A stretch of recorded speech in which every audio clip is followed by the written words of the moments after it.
Well, welcome to Link 75A, Introduction to Instructional Design and Technology.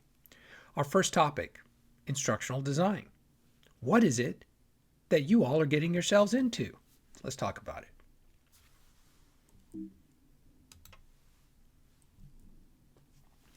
Here are three big ideas for this course. Identifying the key elements of what an instructional design process is. Looking at the benefits of instructional design, which we will do throughout the course, and defining an instructional problem, which is one of the first types of assignments. That'll be the first part of an assignment that we're going to do very shortly. Let's hash through some instructional design definitions taken from great textbooks in this field. Give you a second to take a look at this slide before I start emphasizing some of the points. In this definition, you can see systematic and reflective as two key words that come up very early in the description. A systematic is a step-by-step type of process. Reflective is we pause and think about what we're doing and then use our reflection to improve the work that we're engaged in. It's a process of translating principles of learning and instruction. The things that we know theoretically about how people learn and the strategies we use for instruction all come together to develop plans so that the instructional materials, activities, and the information that we share, the resources that we offer, and the evaluation that we give to our learners all come together in a coherent and congruent way. Let's take a look at plans. You will be doing some plans. It'll be called an ISD planning blueprint. That will be a key project for this course. You will also create a mini lesson as your course project. These are not two separate items. The information from your planning blueprint become the mini lesson for the course project. Let's keep looking at definitions. From another text. This is written by two men who look at instructional design not as instructional designers, but as workforce development faculty and practitioners. They see what we are doing as effective and efficient for human performance. I don't necessarily like that they call this an emerging profession. Instructional design has been around since World War II. But nevertheless, they look at us as being efficient and effective in human performance. And we use our thinking is guided by models and practices for systematically, there's that word again, and it's based on systems theory and oriented to finding and applying the most efficient solutions to performance problems. Models and systematically. Systematic models. This will be a repeating theme throughout this presentation and what you're going to learn in this course. I love efficient solutions to performance problems. Performance problems happen for the fourth grader who doesn't know their math facts or can't read their books. For an employee who doesn't know how to do something, their performance lacks because they don't have the skills or the requisite knowledge to know how to do it. So just about everything in this world is related to a performance problem, and then we have a chance for providing an instructional solution. Let's keep going. There are more to these definitions. This first description, the systematic process of analyzing, designing, developing, implementing, evaluating solutions to instructional problems, is really the ADDIE model. That's how the ADDIE model is described, and we're going to take a closer look at ADDIE in just a few minutes. The ultimate goal of what we do in instructional system design, that's what ISD stands for, instructional system design, is to enhance learning by using strategies and techniques that are drawn from the practical applications of educational theory and the uses of technologies. Not just talking about theory, but the way that it actually impacts the learner in the learning environment and how the instructor or the trainer works with that kind of theory and makes it a reality and changes and transforms and helps develop the person that's before them. Instructional design is a systematic process of instructional. It enables us to do a few things. Let me put three of them up on the screen at one time. We've been talking a lot about systematic processes. Let's break it down a little bit further. When we conduct analysis as instructional designers, we're identifying a performance problem. We're determining the goals and the objectives of how we can solve that particular problem. And we're going to do that with knowledge of who the learners are and what their particular needs might be. We move into designing and developing the very strategies that will help them meet their needs and accomplish the learning goal. We design and develop the instructional materials that support that learning process. We implement, deliver the actual training or the instruction that is necessary. Then we evaluate how the outcomes go. We assess the learning outcomes. What did the student or participant learn from the experience of being trained or through their educational experience? But we also evaluate, did we measure the program goals? Did the whole educational event work well for the learner? Did it accomplish the objectives? We can assess our learners to determine if they understood or are able to do the objectives. And did it meet their needs? This works whether you're in an education setting or whether you're in a business setting. That brings us to this slide. Instructional design is for you, grade TK through 12 teachers. What if you're a college professor or are teaching at higher education level? Yes. Instructional designers in a corporate nonprofit? Yes. Trainers, corporate or nonprofit? Yes. Trainers in school sites? Yes. Instructional support staff? Yes, yes, yes. Instructional design works for everyone. It's fantastic. Well, I get a little excited about this, don't I? I love this field. Mostly instructional design is for you. You can do it. We're going to work together on accomplishing the goals for this course. Here's some key elements for every instructional design process. You've heard this phrase talking about learners, or I expounded upon it. They're key. There is no point to the instruction unless you have a learner. Everything is about the learner. Oh, that means it's not about you. It's not about you, the trainer, or you, the curriculum designer.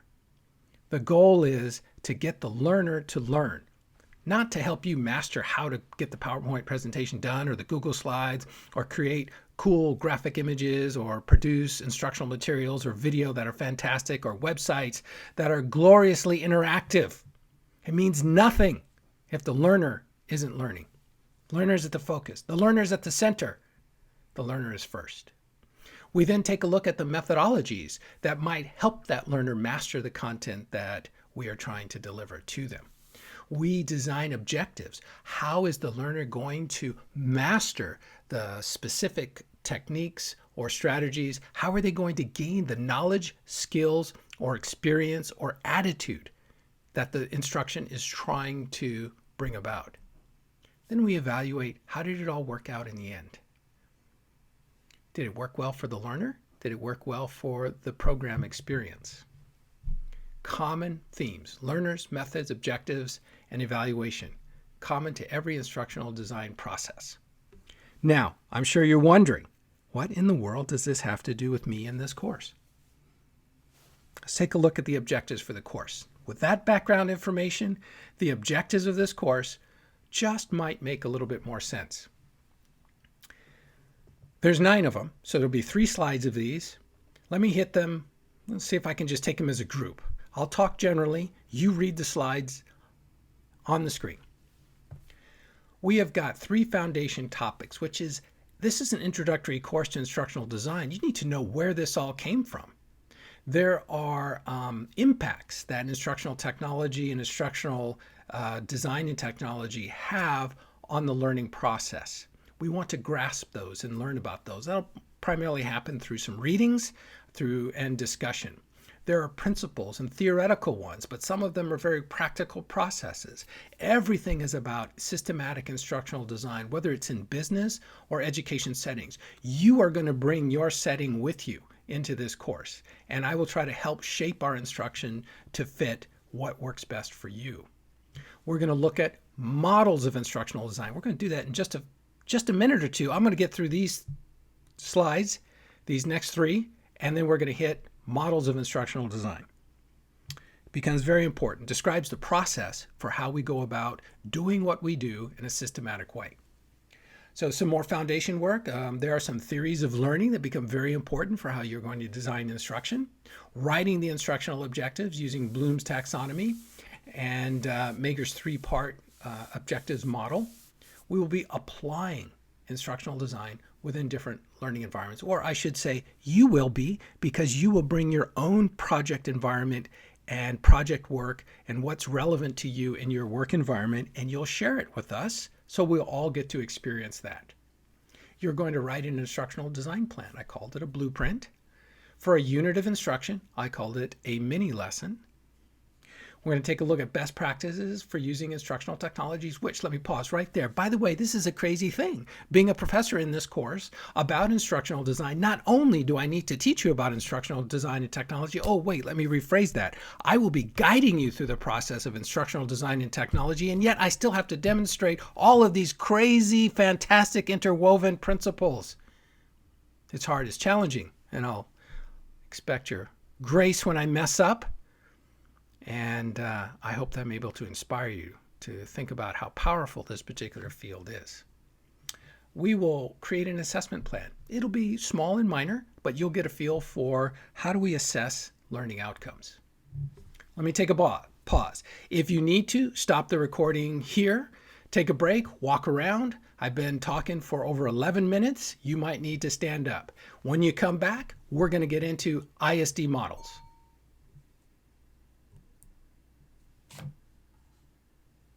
The first model is called ADDIE.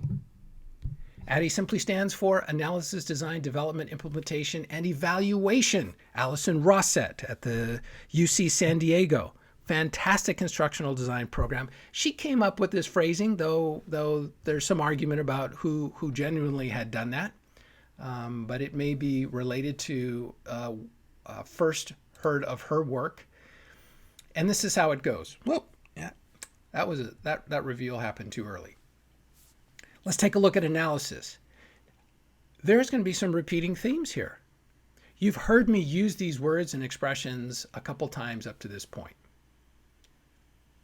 When we do analysis, we're looking at the need that someone's expressing for instruction. We're going to determine, is it really an instructional need?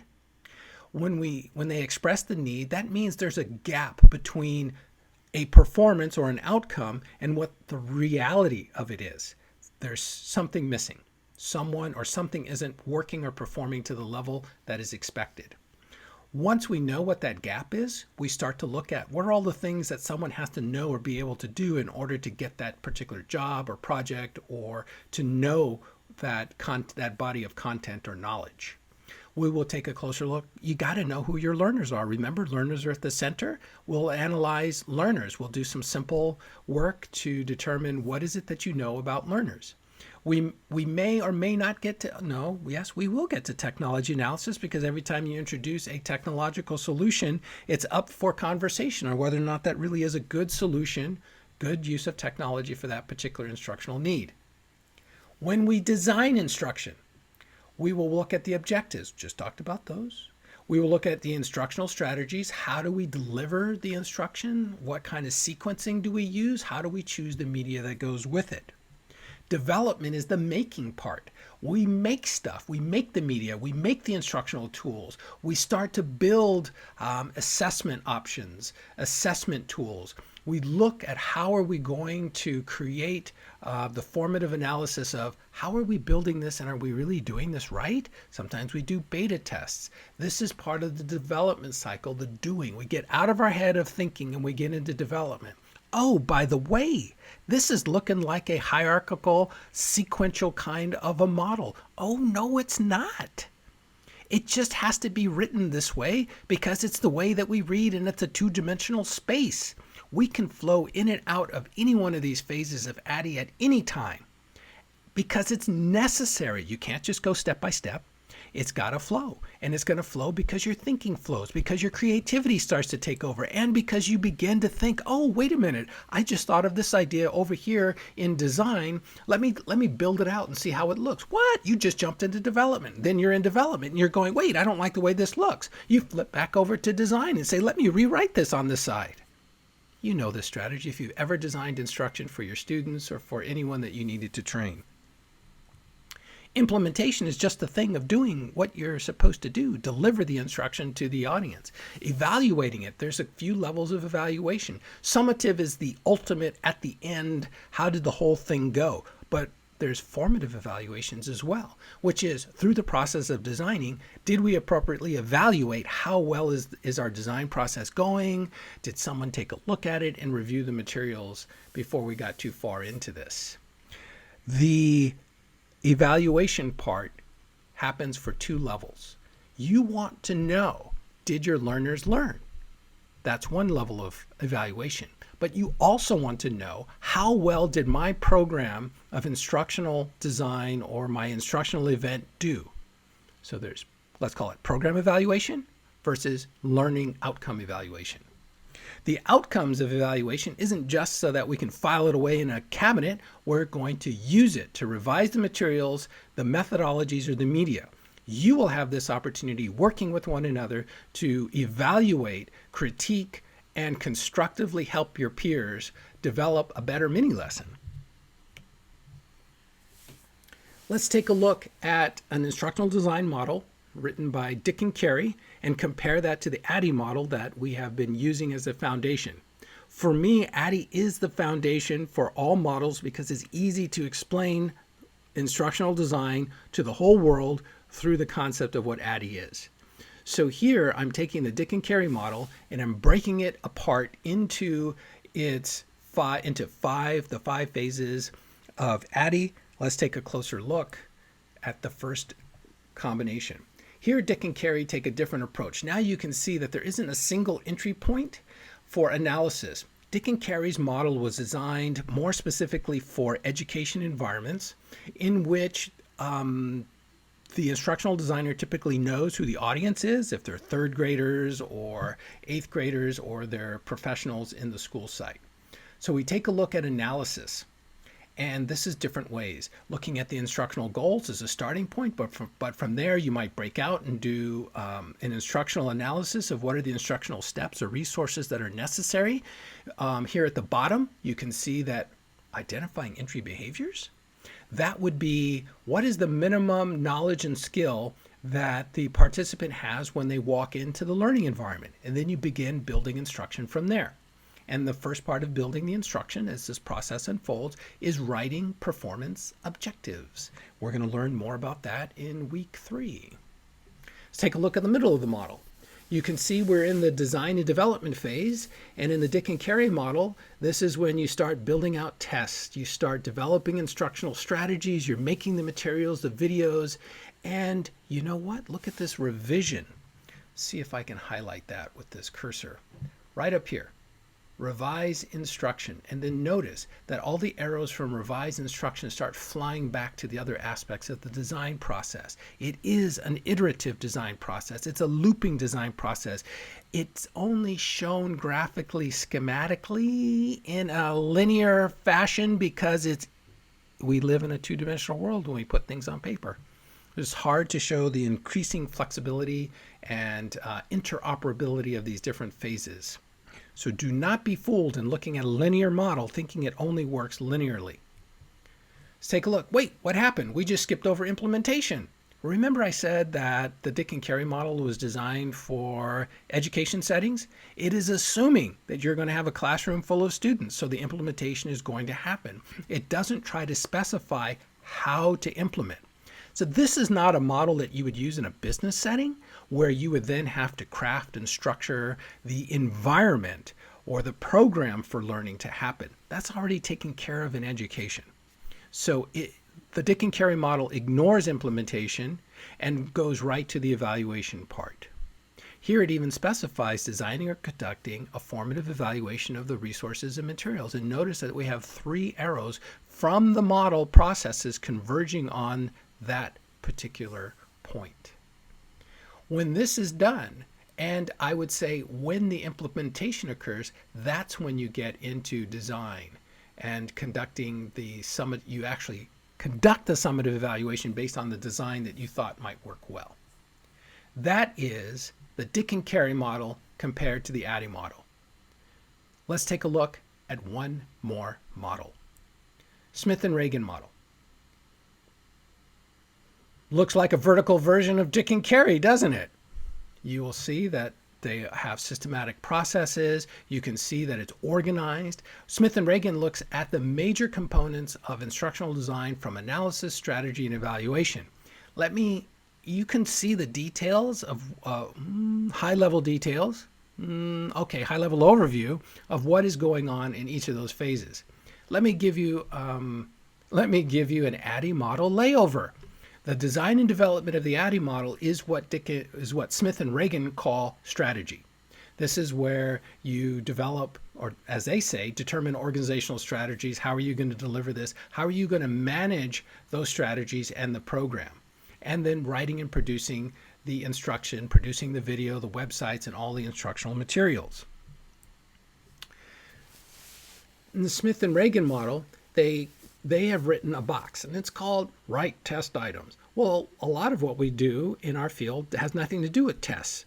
So I clarify that to say that's performance outcomes or project specifications. What is it that you want the learner to be able to do to show you that they have learned what it is that they're supposed to know about from the training?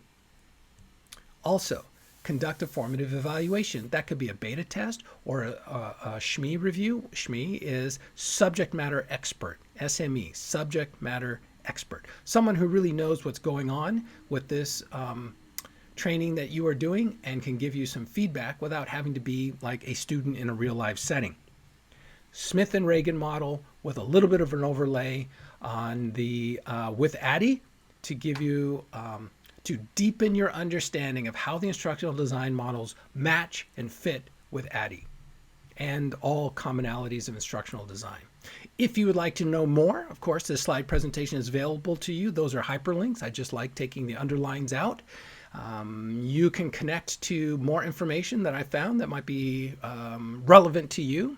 That last item is a bigger, called the Addy model description, is much more detailed information about what's going on in Addy and explaining the different phases and steps of that process. So I leave that to you for you to explore on your own. Let me pull in a summary here. Catch a breath.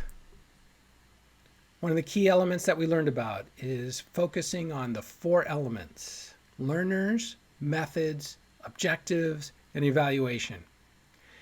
Everything falls apart if you don't understand who your learners are.